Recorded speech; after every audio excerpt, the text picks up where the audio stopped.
পুলিশের অবহেলায় দুর্ঘটনার পর সিলেট জকিগঞ্জ সড়কে প্রায় 2 ঘণ্টা এভাবেই পড়েছিল রাজমিস্ত্রির নিথর দেহ। মঙ্গলবার রাতে গোলাপগঞ্জ উপজেলার হেতিমগঞ্জ বাজার থেকে বাইসাইকেল যোগে বাড়ি ফিরছিলেন হিলালপুর এলাকার বাসিন্দা কবির আহমদ। এ সময় হিলালপুর নয়া মসজিদের সামনে পৌঁছামাত্র পিছন দিক থেকে দ্রুতগতির একটি ট্রাক তাকে ধাক্কা দিলে ঘটনাস্থলেই তার মৃত্যু হয়।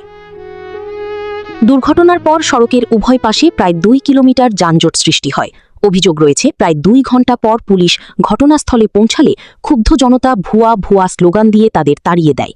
পরিস্থিতি নিয়ন্ত্রণের বাইরে গেলে পুলিশ সদস্যরা পাশের একটি বাসায় আশ্রয় নেন।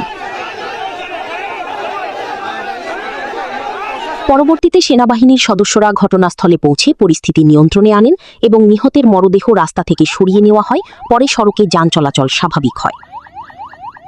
বিষয়টি নিশ্চিত করেছেন গোলাপগঞ্জ মডেল থানার অফিসার ইনচার্জ মোহাম্মদ আরিফুল ইসলাম।